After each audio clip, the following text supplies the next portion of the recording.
What's his name, Crook? What's his name? What's the goalie's name? Go on, tell us. Well, I think I've pronounced it about 16 different ways over the course of the summer, but we're told it's Senna Lomons. Well, he did tell us. So I'm guessing he knows how to pronounce his own name. It will never catch It's on. not like Scat Minto, is it? Like, if Scott Minto says it's Scott Minto, it's Scott Minto, right? Senna Lomans is what he said to the Manchester United YouTube channel. No midweek game for Manchester United. Chelsea went to Germany and lost. Look, Chelsea's record at Manchester United is nothing short of shocking. I think the last time they won there, 2013. It's one of the most drawn games in Premier League history. It always ends up 1-1, 2-2 or 0-0. So, Crook, are your team going to get a point this week? Well, listen, if you'd asked me full-time on Sunday, it would have been an emphatic no. But there are some things in United's favour. The fact that Chelsea have had a difficult trip to Bavaria in the Champions League, the fact that United have had a whole midweek to prepare for this game, although that hasn't really set them in great stead over the course of the season so far. And as you say, that record at Stamford Bridge will give Ruben Amorim cause for optimism. But you talk about managers needing results and teams not able to take the Premier League for granted. I think he's in that position now, Ruben Amorim. He has to be in the last chance saloon, despite the fact we're being told by the hierarchy that they're still behind him. We're starting to get those whispers out the dressing room now that certain players are not buying into his system and are losing faith with the philosophy. And there's 3 big games for United either side of the international break. This one, then they go to Brentford, who, as I said in the last podcast, hands up, Keith Andrews has surprised me. I think they're a much better team than I expected them to be after what happened in the summer. And then Sunderland at home, who are really well organised. So big games these. United tend to play their best against better opponents, so that will give the fans confidence as well. But this is going to be a pressure cooker atmosphere, and I just wonder if it starts to go badly, does Ruben Amorim for the first time come under real scrutiny and pressure from the Old Trafford fans, because they've been very supportive so far, despite the fact he's won 8 out of 31 Premier League games. Scott, he's just said Ruben Amorim has to be in the last chance saloon. Is that the most Manchester United thing to say? Yeah, well, he's definitely not the little ball genius. I don't think he's comparing himself to Ruben Amorim anymore. We haven't heard sexy Amorim for a little while, have we? We haven't had that for a long, long time. Even though Crookie's a bit sexy now, isn't he, with the haircut he had, although he hasn't done his hair clearly this morning. But I noticed on Insta as well, you putting in his haircut. I took him to the barbers in Manchester. Yeah. I mean, nothing's going to change. Nothing's going to change. The only thing I would say is they somehow lift themselves. Chelsea have a terrible record at Old Trafford. I'm going to be there for Malaysia TV. I'm really looking forward to it. But I'm worried. I'm worried. You said about 3 weeks, and Chelsea have had a very difficult game, not just in terms of the game itself, but the travelling. You don't sleep well for sort of 48 hours after that. But it's almost like United need that as a leveller, because Chelsea are so far ahead of them right now. And there comes a point where you turn around and say, well, if you keep on doing the same thing and the window's closed and nothing's going to change, what different is going to happen? And look, I was at Palace during the week, and they only just about got past Millwall, but we know that 3-4-2-1 can work. I just think these players, with the weight of the shirt of Manchester United, the culture that it's been in the last decade or so, they're still really finding it really hard to turn around. And I know you probably had a bit of a laugh with me when I said about Mourinho for United, and obviously he's going to be at Benfica now. You need someone really, really strong at the helm, who's also given, which he wasn't first time round, proper authority to deal with it. Because at the moment, Ruben Amorim is all he's got to fall back on is that system he had at Sporting. And Sporting in Portugal is different to Manchester United in the Premier League. Interesting, though, isn't it? Because actually, we had a massive ding-dong on Monday about system and owners and all this kind of stuff. And you tried to be contraire. I didn't try to be contraire. I was just saying you just moan about everything. It's always somebody's fault. You had to point the finger at somebody. You're never going to get anywhere if you don't let them build. Was the system really a problem on Sunday? I actually saw someone comment on the Instagram video of us two having a little bit of a go. about the system, asking the question, is the system the problem? And Andy Townsend and I were talking about this randomly on Wednesday.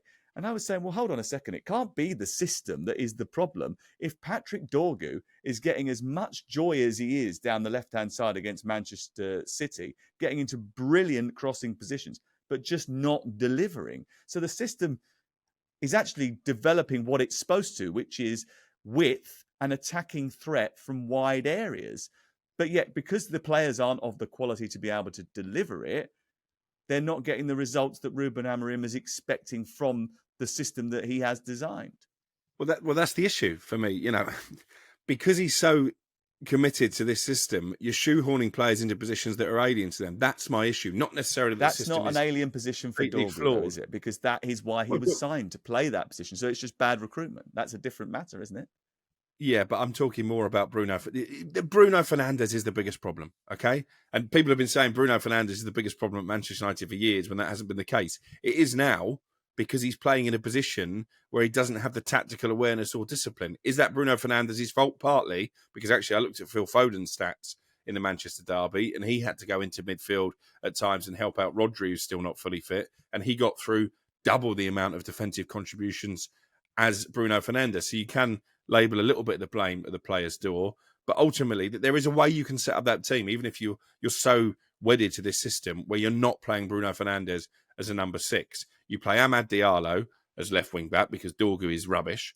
You play Kobbie Mainoo, I thought made an impact when he came on. It's easy to do that when you're 3-0 down. You put him in the number 6 position, and particularly with no Mason Mount and no Mateus Cunha, you play Bruno Fernandes in his best position as one of the 2 number 10s. He overcomplicated it, Ruben Amorim, and he didn't. There he is. He is Ruben Amorim there. See?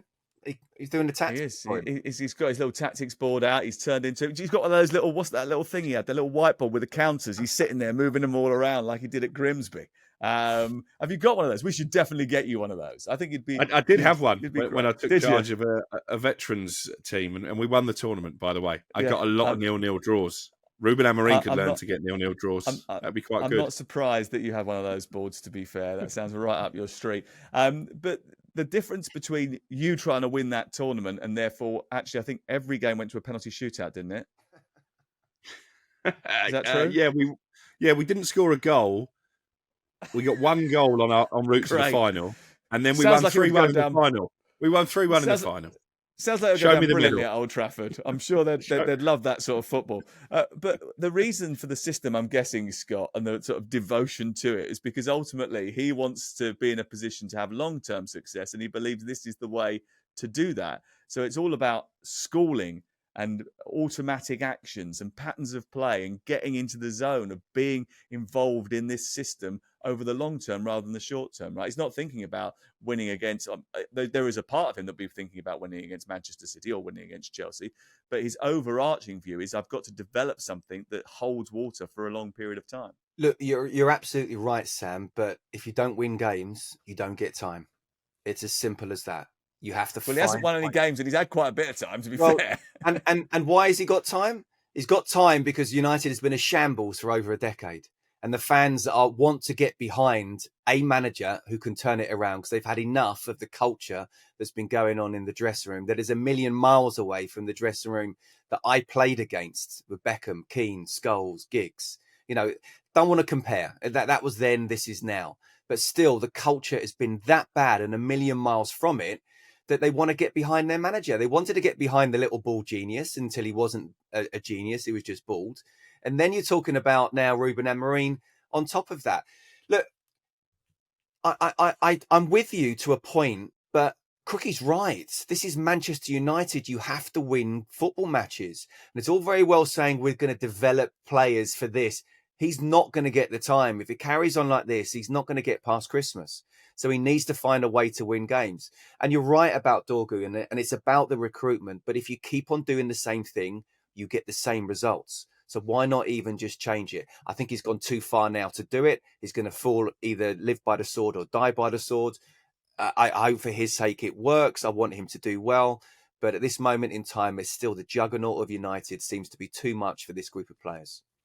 It's so ironic that on Tuesday night, one of Real Madrid's best players was a left back called Alvaro Carreras, who was in the Manchester United academy. They sold him to Benfica. He had a great season at Benfica, who then subsequently sold him to Real Madrid. And he's starting every game for Real Madrid at left back. And he is absolutely terrific. And watching that on Tuesday night, I just thought, it's galling. You must be, if you're a Man United fan, you're watching that, you're thinking to yourself, are you kidding me? And they had a buyback option on that player as well and decided not to use it, having already signed Patrick Dorgu, who, as we've already discussed, is floundering at the moment. I said on Inside Devils, the United YouTube show that we do at talkSPORT on Tuesday, that he needs to make 5 changes in this game for me. The goalkeeper, I think, is a no-brainer, and I do think he's caused a lot of his own issues by putting his faith in Altai at the start of the season anyway. I think Luke Shaw needs to come out, and Harry Maguire to start as one of those 3 centre-backs that he's clearly going to play. Dorgu comes out of the team for me, and as I say, I would play Amad Diallo as the left wing-back. Mazraoui was poor in the derby. If Dallow's fit, I think he needs to go in as the right wing-back, and Ugarte comes out of the team as well for me because he was really poor over the course of the 90 minutes and has been really poor actually over the course of his Manchester United career. He doesn't usually make 5 changes, but I think he needs to make a statement. Will that get him his 0-0 draw that you so desperately crave? You take a 0-0 draw at the moment, this moment in time. United fans would bite your hands off for that. You know who's scoring the winner, Sam, don't you? Alejandro Garnacho. Absolutely. I don't know. Chelsea weren't particularly great, I didn't think, on Wednesday night. The most drawn fixture in the Premier League history, by the way. 27 times it's finished level. 14 draws have come at Old Trafford. So it's usually a game in which the teams share the points. Lots of huff and puff from Chelsea in midweek. I thought, actually, they responded really well to going 2 goals down. Champions League games can get away from you very quickly. If you are not at it, and we just mentioned about if you switch off for a moment, things change. And that happened to Chelsea. You know, they got themselves into a bit of a sticky moment because the referee got involved in a free kick, gave a dodgy decision, first of all, for a free kick that was never a free kick. Then he gave a drop ball after Kimmich smacked the ball at him, which actually was Kimmich's fault because it was a dead ball situation. Should never have been given as a drop ball. He should have played on.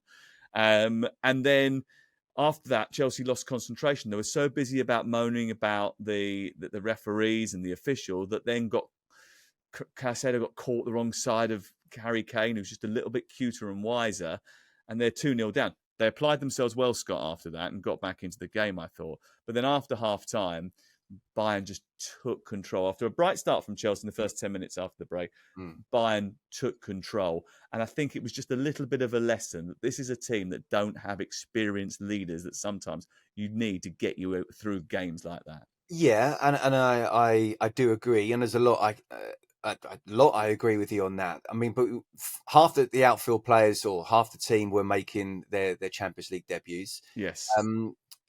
You know, Chelsea fans will be feeling that this is where we need to be. It's not much more of a difficult first game than Bayern Munich away. And I actually thought first half, Chelsea played really well. Didn't deserve 2-0 down, bounced back. You know, again, you're right. Referee, what you're doing. Jace Cundy, I was with him. He was absolutely livid. But you've got to be alive to it. You got to come across. Don't leave Joao Pedro out at left back on a 1-on-1 situation with Michael Olise. There's only one winner there. Moises Caicedo, you're a brilliant player. Don't be making those tackles in the box. Make them where you normally make them, in the centre circle. Stay on your feet. So it's moments. And obviously Malagusto, I thought had a good game, but just obviously made a bad mistake for that 3-1, and that kind of killed it really. I'm not negative in any way. That was always going to be a tough game. I saw enough positives there to say with the games that they've got coming up with Ajax, Karabag, there's Paphos, obviously there's Atalanta, Napoli and Barcelona. I think they'll be absolutely fine. And I think this is a team that's growing. They're still young, they're still learning, and there's a lot of positive to take while learning on the mistakes that they made. Yeah, I think there's some good points there, and I think you're right. The issue is that, like we said before, it is very easy to fall behind in this Champions League format. And if you do that, catching up becomes quite pressurised towards the end. I also think this is a team that last year didn't have the commitment of playing Saturday, Wednesday, because what was happening was they were using the shadow squad for the Thursday night games in the Conference League. So there was a lot more rest and recuperation. That isn't there now. So after having that experience and going to Bayern, they've now got to go to Manchester United. It's a big ask. Yeah, look, just on the Champions League thing, PSG didn't do too well in the first half of last season, did they? So it can be done as you develop through a season, for sure. In terms of this, I mean, I was on with Al Brazil and Gabby earlier on, and I said to Gabby, I said, look at what happened to Villa last season. I mean, they came that close, didn't they, to getting back into the Champions League again? But their record after Champions League games was so poor. And this is where it's a real test. You're spot on. One thing, Premier League and Conference League, another thing, Champions League, and then Premier League. And can you go again? And whatever we say about United, Old Trafford is not an easy place to go for Chelsea Football Club. And Crook has already said it. They turn up for the big games, don't they, Manchester United? So it could be a difficult weekend for Enzo Maresca. Let's see.